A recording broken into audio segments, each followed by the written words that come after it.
Welcome back to another video on Charles and Friends, brought to you by me. Today, we're going to be focusing on a quick summary of command terms. This will help you study for the upcoming ESS tests, and this is also applicable to bio. So today's overview, I'm going to be going over what are command terms, how to approach them, and test tips. So what are command terms? Well, each question on the tests asks for a specific way of answering, and they do this through command terms like analyze, evaluate, or to what extent. And usually, students answer the right thing, but they don't directly address what the command term is asking and then lose marks. And this is annoying because the command terms are so vague we don't know what to do.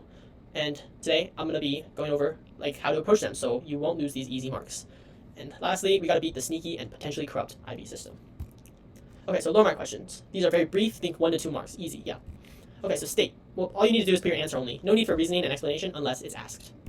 Identify. Usually this follows some sort of data, like a graph or a chart. And then all you need to do is take something from the graph as evidence. So it might ask you to identify why something's happening. You can look at the graph.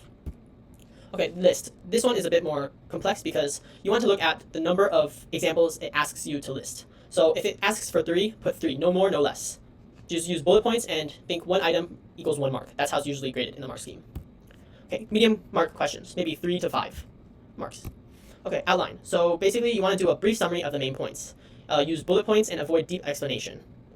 This one is very, very tricky because it's so vague and you don't know what to do. So when asked for outline, just think of a really brief explanation of the main points.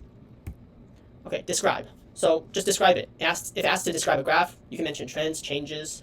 Yeah, this one's pretty straightforward. Just describe what you're seeing or what there is. Whatever it's asking you to describe. Okay, analyze. Now this one is deeper than describe. You might answer describe with what you see and what you observe, but analyze, they want to know why and so what. So think of this structure. You want to answer with what you see and why it's happening, and so what. What does this have? What effect does this have on the entire, say, ecosystem or something? Okay, now explain. This is just a detailed explanation of something. You want to include causes, and evidence. This one's quite straightforward. Just explain it. Okay, now suggest. You want to use your best judgment and logic from the evidence or just from the evidence or something that you've learned previously to propose an idea. Say you want to suggest a solution to, say, pollution in cities. You can say maybe employ laws that require all vehicles to have a catalytic converter or something like that. This is quite easy. Okay, compare. So when given this command term, just find similarities and differences between the two topics. And then just think of how many marks the question is worth, and then scale how much evidence you give to that. So for example, if the question is worth 6 marks, maybe I'd do 4 evidence of similarities and 4 evidence of differences. Distinguish, basically compare, but just find the differences. Same with contrast. Okay, justify, you're going to propose a claim, and then you're going to use evidence for why it's correct. Yeah, this one's quite easy as well. Okay, this is where it gets interesting. High mark questions. These are like 7 to 9 marks, the ones that are usually at the end of the test, and stress this out. Okay, so examine. Talk about the relationship between major topics, and think, what topics can I relate blank to? Or what causes blank to change? For example, if it asks you to examine why biodiversity decreases, you can talk about pollution or connect different topics to it. Yeah. Okay, evaluate. So this just asks you to create an argument by weighing the pros and cons, benefits and disadvantages of your argument. And this one, you should include specific evidence for how it could affect or why it's good or why it's bad. Okay, discuss. Okay, so this is just basically asking for a short essay-style response.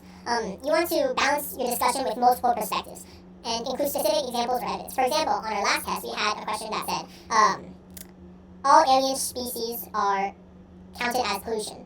And you can ask you to discuss the truth of this claim. Well, you can discuss that alien species can become invasive species. And the other perspective of alien species can actually contribute to an ecosystem and increase biodiversity. So basically, you want to talk about multiple perspectives, and you need to include specific examples and evidence to back each perspective. Okay. To what extent? This is also a short essay-style response, but it's more nuanced. It's not just white and black. There's no one answer to this.